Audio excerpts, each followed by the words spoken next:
บักในเมืองได้900บักอยู่นอกผู้ทั้งผู้ก็ได้900สวัสดิการเดียวกันเบิดเจ้าสิอยู่ถ้ำอยู่เหี่ยวอยู่ผู้อยู่ผาได้กันเบิดเลยแล้วบ่อยากเป็นแนวนั้นบ่เฮาบ่อยากได้แนวนั้นวะสักส่วนข้าเจ้าเข้ามาฟังเด้อน้องธนพรเด้อข้าเจ้าอยากให้อ้ายอธิบายเรื่องนี้นะส่วนข้าเจ้ามาแน่พวกใดก็แล้วแต่นะพวกที่ข้าเจ้าบ่เข้าใจนะส่วนข้าเจ้าเข้ามาฟังแน่ข้าเจ้าอารมณ์ดังเกินไปข้าเจ้าบ่ยอมเชื่อนะเรื่องนี้จริงได้คนเกล่าวว่า mon fils regarde une vidéo mon Olaos il exprime leur opinion en anglais mais parle en mot regarde beaucoup de vidéos sur la chaîne il réfléchit beaucoup แม่แล้วคนมงนี่ข้าเจ้าบ่อยากเข้ากับคนลาวได้เข้ายากได้ความสัมพันธ์บ่ค่อยดีได้สมัยใดคือกันความสัมพันธ์บ่ค่อยดีแต่เขาลืมกำพืชของเขาว่าเขามาขออาศัยพระเจ้าแผ่นดินลาวได้ให้เขาในสมัยพระเจ้าอุ่นค่ำที่บ่200 ปีผ่านมาได้หนีตายมาจากเมืองจีนคนจีนไล่ข่าได้พวกจีนหั่นไล่ข่ามาขอ18ชนเผ่าขอลี้ภัยอยู่ในลาวได้แบบเดียวคนนั้นยูเครนไปลี้ภัยอยู่โปแลนด์อย่างสินะแล้วจะไปยึดประเทศโปแลนด์เป็นประเทศเจ้าสมบ่จะไปเยอรมันเจ้าจะไปยึดเยอรมันเป็นเจ้าบ่เจ้ามาอยู่อเมริกาเจ้าจะยึดอเมริกาเป็นเจ้าบ่นี่เรื่องตัวนี้สำคัญได้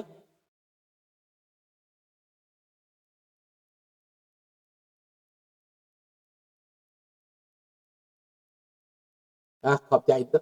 จทอนเด้อเฮาสิมีดอกแนวมันนั่นน่ะใจเย็นๆเฮารวมมือกันน่ะจับมือถือแขนกันไว้มือหนึ่งมันสิถึงเวลาของมันยามของมันโลกคุณมันสิพาเฮาไปนะบ่แม่นเฮาได้เฮ็ดเด้โลกได้เฮ็ดเด้ถ้ามันเอกลาเต้ขึ้นถ้ามันระเบิดขึ้นอยู่ในอันอิหร่านนี่นะสัญญาไปเจรจากันบ่จบแล้วบ่ได้แล้วเจนีแวนกลับบ้านเบรดุยแล้วเจนีแวนน่ะแต่ว่าเขาเจรจาเป็นหยังเพื่อเกี่ยมพี่น้องce soit Afghanistan ou Laos face à la menace communiste ils doivent s'unir et se serrer les coudes pour survivre et être en sécurité อันนั้นบ่เป็นหยังต้องธนพรคนลาวนี่เขาตีลบทบได้อยู่นอกเด้อตีลบทบได้อยู่คนลาวในประเทศเขาก็ตีลบทบได้เขาฉลาดอยู่เขาผ่านรอดมาได้ขนาดนี้แต่ว่าความฝันที่อยากเป็นประชาธิปไตยความฝันที่อยากได้เสรีภาพเนี่ยนะมันต้องร่วมมือกับคนอีสานรวมมือกับคนไทยรวมมือกับโลกมันกำลังสิมาแล้ว1ถ้าสงครามอิหร่านแปะเต้ขึ้นอาจสงครามโลกจะเกิดขึ้นอยู่หั่นอาจจะบ่เกิดอยู่ไต้หวันอาจจะเกิดขึ้นอยู่หั่นได้จีนนี่นักตอนนี้นะรัสเซียก็นักแล้วนี่สิตายแล้วแล้วสิเผชิญหน้าอเมริกาเขาดังนั้นยุโรปเข้าใจผิด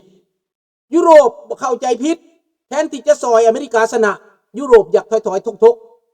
แต่ว่าสุดท้ายก็บ่รอดดอกยุโรปกับอเมริกาต้องได้จับมือกันคืน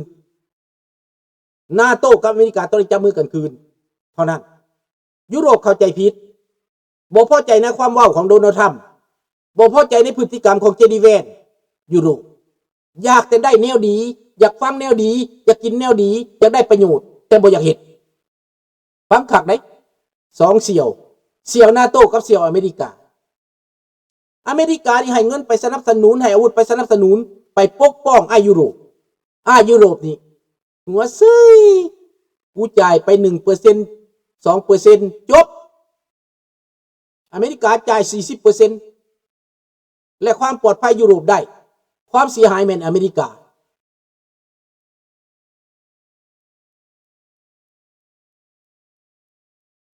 แม่ละบีบุญเหลือแต่ผู้เฒ่าเด็กน้อยหนีไปเมืองไทยเบิดแล้วประเทศไทยเห็นแล้วเด้อกำลังของคนลาวอยู่ไสนั่นคันเป็นเฮ็ดทหารเด้อเก็บเอาเด็กน้อยไปไทยนะ 800,000 คนเป็นทหารสำหรับประชาธิปไตยทหารประชาธิปไตยได้เบิดพี่น้องไทยเข้าใจแล้วบ่พี่น้องกองทัพเข้าใจแล้วบ่ สมมติว่าให้เขาเฮ็ดเวียกให้เขามีงานทำเงินเดือน10,000 บาทพี่น้องคิดจังได๋สำนั้นอเมริกาจ่ายได้เด้มหาอำนาจเขาจ่ายได้เด้เพื่อเปลี่ยนแปลงระบอบคอมมิวนิสต์มันสิตายแล้วเขาสิจัดการคอมมิวนิสต์คิวบาเดี๋ยวนี้เขาจัดการคอมมิวนิสต์เวเนซุเอลาเรียบร้อยไปแล้วน้ำมันสิออกมาจากหลายพันน้ำมันต่อไปเด้อพี่น้องบ่ต้องกังวลน้ำมันสิเข้ามาสู่อเมริกามาเข้าตลาดนี่นะเดือนหน้านี่น้ำมันจากเวเนซุเอลาจะมาเข้าตลาดเดือนหน้ามื้อนึงหลายแสน300,000 บาร์เรลมื้อนึงจะผลิตออกมื้อนึง300,000 บาร์เรลในระยะนี้ 3-4 เดือนผ่านมานี้อเมริกาเงียบอยู่ย้อนหยังเพราะอเมริกาต้องได้ไปเปลี่ยนใหม่เบิดพอทรงพอปั๊มหัวต่างๆต้องเปลี่ยนหมดต้องเอาบริษัทใหญ่ไปแปลงไปเปลี่ยนใช้เวลาหลายเดือน 2-3 เดือนอย่างน้อย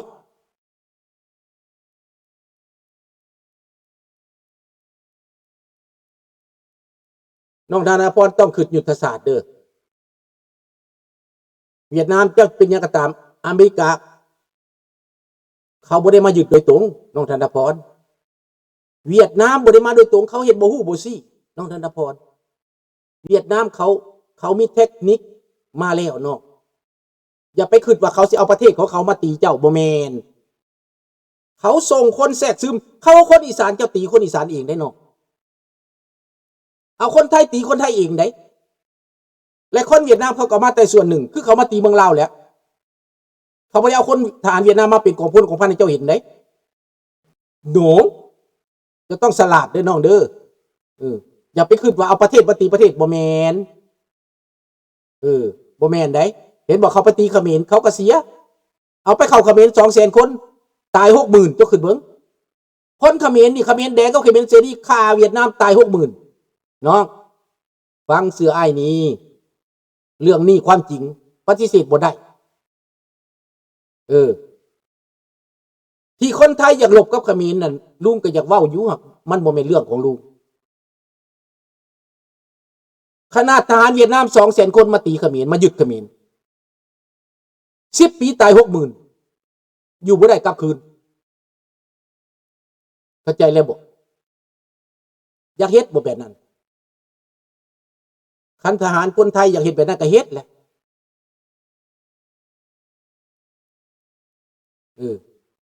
ต้องอ่านได้สำนั้นแหละฮิตพอยึดได้บนใดบนหนึ่งละคันหัวไว้แล้วก็จบฮิตพอสลาดต้องสลาดเด้อจบพอเท่านั้นบ่ต้องไปต่ออีกยึดลืมเอาภาษาการทูตแล้วจบเศร้าเรื่องหาว่าเรื่องยุยงปลุกปั่นนั่นบัดยุยงปลุกปั่นมันบ่ได้ไปตายได้มันบ่ได้ไปตายน้ำเจ้าได้พวกไปตายมันทั้งคนอีสานพี่น้องชาวอีสานนี่จะไปเสวยชีวิตนั่นน่ะเสื้อนี่เสื้อโลดพวกทหารบ่จักที่จักแดนนี่แหละสิไปเสียชีวิตนั่นเขาส่งไปแล้วก็ไปสังเวยชีวิตมาแล้วก็ห้องให้สงครามมันบ่ได้เป็นเรื่องลิ้นได้มันเป็นเรื่องใหญ่ได้เนาะ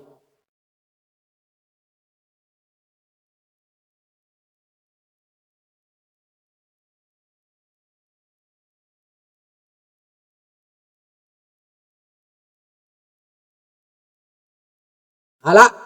ให้คิดเอาเด้อพี่น้องเด้อเจ้าอย่าลืมว่าม่งในลาวเขากำกระทรวงหลายกระทรวงไหนม่งในลาวน่ะเจ้าอย่าลืมได้ส่วนหลายปัจจุบันนี้การเมืองม่งในลาวนี่ได้ที่มันบ่ให้ลาวเสรีกลับนี่น่ะเป็นม่งในลาวหั่นได้มันกำกระทรวงเบิดกระทรวงศึกษาแต่ก่อนมันก็แม่นมันบักลีตู้กำกระทรวงศึกษามากินข้าวบ้านกับพระเจ้านี่อยู่แคนาดานี่น่ะมันมาเฮียนน่ะบักลีตู้น่ะโอ้ยหน้าแซกแลกอยู่บักลีตู้น่ะเป็นรัฐมนตรีพี่น้องข้าพเจ้าฮู้มันเคยเป็นรัฐมนตรีบักลีตูดยังมีอีกหลายบักที่มันเป็นเจ้าเบิ่งในสภาเหมือนม่งในส่วนใหญ่นะพวกเจ้าต้องเข้าใจได้พวกเจ้าสิว่าประมาทบ่ได้อันนี้นะ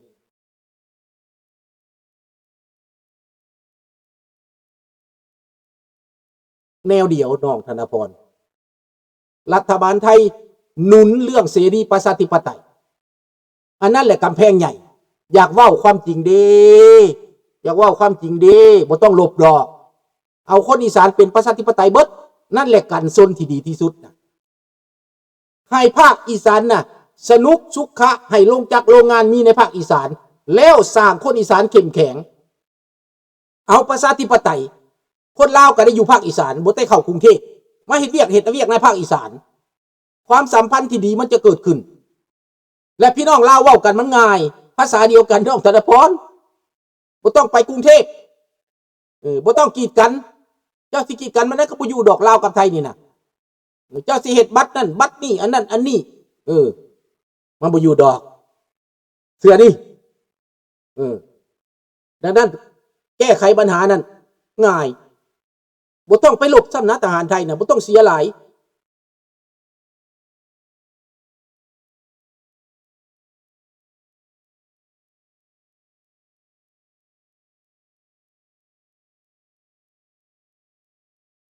อันความอันนั้นอยากเว้าว่าเรื่องอัน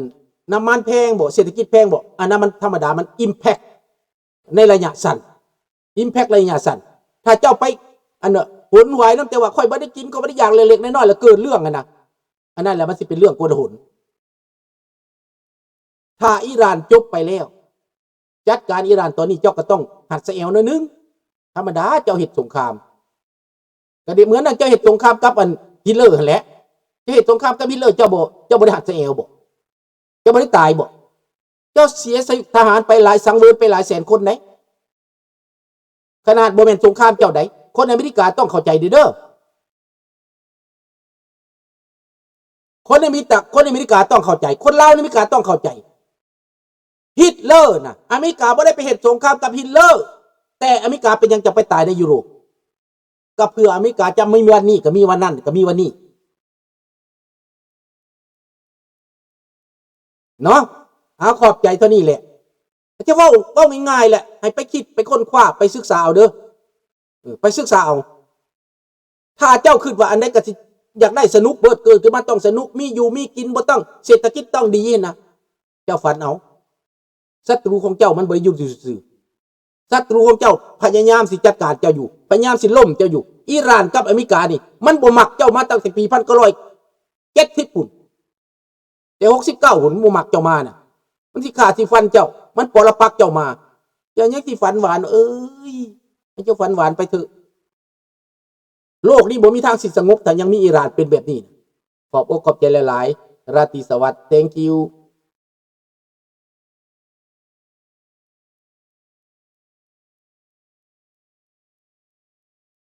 โอ้ยลาวิกตัวตอนนั้นมันได้น้องธนพรโอเคอาสิตอบให้เด้อนโยบาย66/23ในเวลามันได้แต่ต่อมาแล้วนโยบาย66/23มันบิดเบือนเองอยู่บนใดให้ไปค้นเอา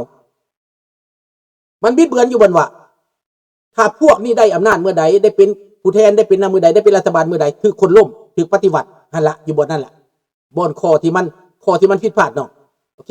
ขอบใจเอาไปคิดไปค้นคว้าเอาเองเด้ออันนี้มันผลักดันให้ไปเองเด้อสบายดีท่านวอน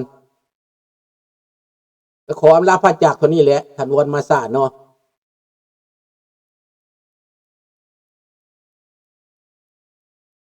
เมียเจ้าเป็นโมกบีบุญว่าเมียข่อยเป็นโมกบ่เกี่ยวกับบุคคลส่วนตัวเจ้าสิเมียโมงเมียยังก็ตามอันนี้อันอ้ายเว้าลุงเว้านี่แม่นโมงอังเจเนรานนโยบายการเมืองของโมงเป็นแนวนั้น